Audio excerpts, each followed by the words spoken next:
Yan mga boss, dahil may tumawag po mga bossing ko na boss ko.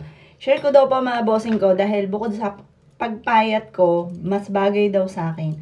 At ano daw yung aking ginagamit. Syempre mga bossing ko, kasi parang iba daw yung aura ko.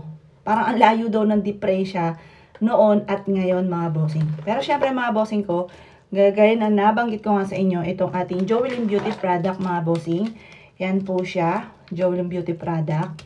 Nako mga boss, nakailang ganyan na ako. Nakailang ubos na ako niyan. Ito nga may isa pang maliit. Yan. Hindi ko tinatantanan niya hanggat hindi nasasaid mga boss. Ayan, ito ang aking ginagamit.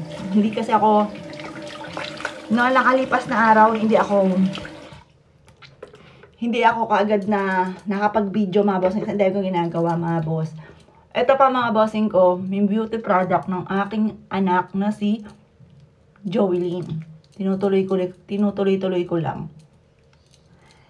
Kung mapapansin nyo, diba, sa makikita nyo naman yung mga video ko, ang dami kong mga pinagdaanan ng tagihawat. At saka, pag ngayon, nagkakaroon pa naman ako ng dalaw, yan, nagkakaroon ako dito ng pimples. Pero, matulin siya natutuyo. Dahil nga po, dito sa Joelyn Beauty product.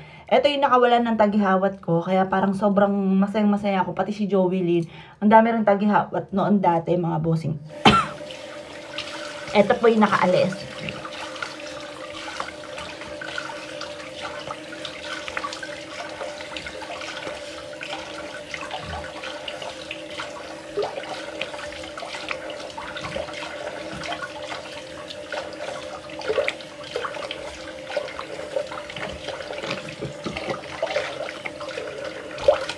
Yan po yung nakatanggal. Pero kita naman, halata naman yan, yung mga pinagdaan ng tagihawat.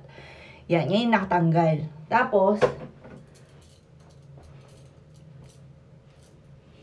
yan, titirahin natin ng toner. Yan. Faded na. Nakailang ano na ako. Napakadami ko ng mga naubos mga boss na set na rejuve. Yan. Konti lang naman ang lagay po dito. Konti lang. Yan. Oh. Yan. Tsaka yung sa amin, mild lang po siya. Wala siyang aroy sa mukha kapag nagpahid ka ng ganito. Yan, wala siyang aroy. Kasi yung iba, masyadong masakit, mahapde. Eto, wala. Kahit pa ulit-ulitin nyo yan. Yan, teka, baka tayo biglang mahubaran dito. Yan. Pagtapos, meron syempre tayo night cream at day cream. Dito tayo sa day cream, yung may sunblock. Tapos sa gabi, yun naman yung isa. Yan. Kakaririn ko ng pagbibideo. Pero everyday, nagaganto ako mga boss. Everyday. Hindi ko lang siya nabibideo. Yan. Kaso nga lang, yung rejuve namin, yung set na ganito, sold out na. Next week pa meron. Yan. Pero yung aming sabon, kaya minsan din ako nagagamit ng mga filter. Kasi, yung sobrang puti na. Kagaya nito. Ito yung 10 times whitening by 1 take 155 pesos. Tapos, ito naman, 100 pesos yung Kojic soap natin, mga boss. Yan. Yan yung aking Tingnan nyo po dati, sunog na sunog po yan. Ang layo na ng diferensya. Yan. Tapos, magbabody scrub po tayo. Tapos, yung gato natin, 80 pesos na lamang po siya. Tapos, natatanggap ako ng mga reseller. Mas bababa pa. Basta 15 pieces pataas.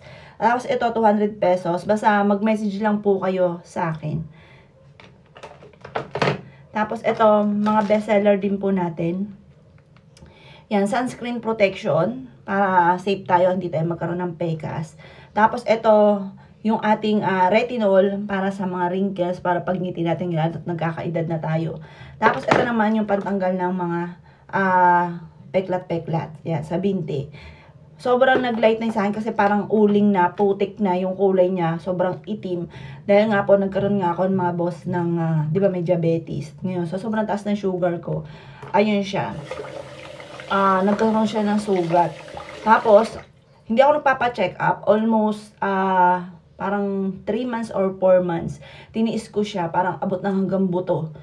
yung ano nga po, yung sugat po niya. Talagang sobra talaga. Di ako papacheck up na tinitiis ko lang, iniisip ko baka yung mamaso o tinatawag. Ayun, kaya hindi ako papacheck up. Tapos nung, may nakapagsabi baka mataas yung sugar mo, yun lang. Isang beses lang mga boss, yung may pinaid lang ako ng cream at saka antibiotic para matuyo, yun lang. Isang ganun lang, tapos. Pero mataas pala yung sugar ko na hindi ko nalalaman.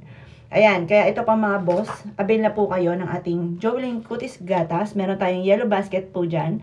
Add to cart na po kayo dahil super sale po tayo. Marami po tayo mga pa-previous din. Salamat po.